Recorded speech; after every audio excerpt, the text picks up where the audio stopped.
ఇకపై హేట్ స్పీచ్లు ఇస్తే 7 ఏళ్ల జైలు శిక్ష, మళ్లీ రిపీట్ చేస్తే 10 ఏళ్ల జైలు శిక్ష విధించేలా తెలంగాణ ప్రభుత్వం బిల్లు తెచ్చింది. బాధితులకు పరిహారం అందించేలా చట్టంలో చేర్చింది. బిల్లును ప్రతిపక్షాలు తీవ్రంగా తప్పుబట్టాయి. భావ ప్రకటన స్వేచ్ఛపై దాడి అంటూ బీజేపీ ఫైర్ అయింది. బిల్లును వెనక్కి తీసుకోవాలని చెప్పింది. నిజాం కాలం నాటి నిర్బంధం ఏంటని సిపిఐ ప్రశ్నించింది. దీంతో బిల్లును సెలెక్ట్ కమిటీకి పంపించారు స్పీకర్.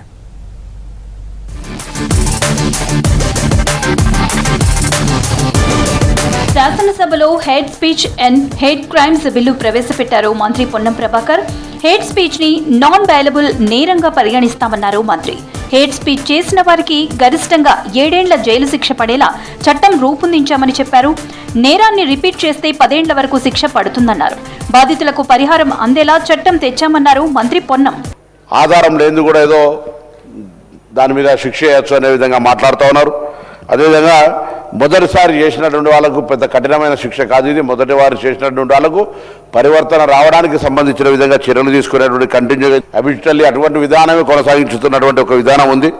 ఆర్టికల్ 19లో కూడా ప్రతి పౌరుడు తన అమూల్యంగా భావించే సమానత్వము భంగం కలిగినప్పుడే, గౌరవంకు భంగం కలిగినప్పుడు మాత్రమే మతము, కులము, జాతి, భాష, లింగభేదము, శత్రుత్వాన్ని, అసమ్మతిని లేపినప్పుడు మాత్రమే ఈ యొక్క హక్కును వినియోగించుకొని చట్టం లోపల ఉండేటువంటి అవకాశాన్ని వినియోగించుకొని అనేటువంటి మాట కొరకు ఆలోచన చేస్తున్నారు అధ్యక్ష. Hate speech and hate crimes బిల్లుపై బీజేపీ తీవ్ర అభ్యంతరం చెప్పింది. భావ ప్రకటన స్వేచ్ఛకి విఘాతం కలిగిస్తుందన్నారు బీజేఎల్పీ నేత ఏలేటి మహేశ్వర్ రెడ్డి, పాయల్ శంకర్. ఈ బిల్లులో ఏ ఒక్క పేరా సమాజానికి మంచి చేసేలా లేదన్నారు. ఈ బిల్లును ప్రభుత్వం విత్డ్రా చేసుకోవాలని సూచించారు. నేను ఒకటి అడుగుతా ఉన్నాను అధ్యక్ష, బతుకున్న వారి మీదనే భరోసా లేనటువంటి ఈ సమాజంలో చనిపోయిన వ్యక్తుల మీదనో, నిజాం పాలకుల మీదనో, ఇంకెవరి మీదనో రచినటువంటి రచయితల మీద మాట్లాడినా కూడా ఈరోజు మరి ఇలాంటి కేసులు పెట్టేటువంటి ప్రమాదం ఉన్నటువంటి ఈ సెక్షన్, ఈ బిల్లు మీద మేము వ్యతిరేకిస్తున్నాం అధ్యక్ష. ఈ చట్టం కర్ణాటక రాష్ట్రంలో ఉన్నందువల్ల అక్కడి ప్రజలు తీవ్రమైనటువంటి ఇబ్బందులకు గురవుతూ ఉన్నారు.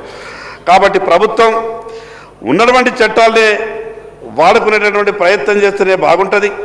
కానీ కొత్త చట్టాలు, ఇటువంటి చట్టం తీసుకొచ్చి ఈ వాక్ స్వాతంత్రాన్ని కానీ అదేవిధంగా ఈ స్వేచ్ఛని కానీ హరించేటటువంటి అవకాశం ఉంటుంది అధ్యక్ష. నిజాం కాలంలో నిర్బంధాలు ఉండేవని, కేంద్రంతో పాటు రాష్ట్ర ప్రభుత్వం కూడా ఇలాంటివి చేస్తే ఎవరికి చెప్పుకోవాలని ప్రశ్నించారు CPI MLA Kunamneni Sambasivarao.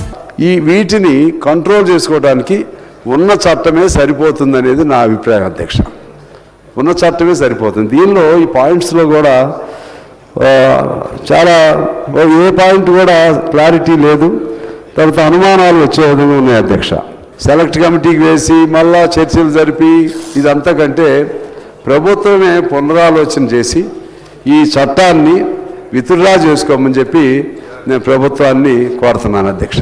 Social మీడియాకి అడ్డుకట్ట వేయాలని కోరారు ఖైరతాబాద్ ఎమ్మెల్యే దానం నాగేందర్. దేనికైనా ఓ లిమిట్ ఉంటుందని చెప్పారు. వ్యక్తికి నష్టం జరిగితే దేశమంతా నష్టం జరిగినట్లు నేటి సోషల్ మీడియా ప్రచారం చేస్తోందన్నారు. మనం పొలిటికల్గా మనమే ముందు పోతాము, వాడు ఏదో ఆవేశంతో మాట్లాడినా అంటాం. కానీ దేనికి అనే ఒక లిమిట్ అనేది ఉండాల్సిన అవసరం ఉందా లేదా అనేది నేను తమ ద్వారా గౌరవ సభ్యులు ఇప్పటిదాకా మాట్లాడడం అడుగుతా ఉన్నాను. ఒక సోషల్ మీడియా మనం ఓపెన్ చేస్తే ముఖ్యమంత్రి గారి గురించో, మంత్రుల గురించో, ఇంకోరి గురించో మాట్లాడతారు. ఒక ఇండివిజువల్, ఒక పర్సన్కు ఒక నష్టం జరిగితే దాన్ని దేశమంతా నష్టం జరిగినంతగా చిత్రీకరించేటువంటి ప్రమాదం ఈరోజు జరుగుతూ ఉంది. సుదీర్ఘ చర్చ తర్వాత సభ్యుల అభిప్రాయాలను తీసుకున్న స్పీకర్ బిల్లును సెలెక్ట్ కమిటీకి పంపుతున్నట్లు ప్రకటించారు. Those who are for the motion please say yes.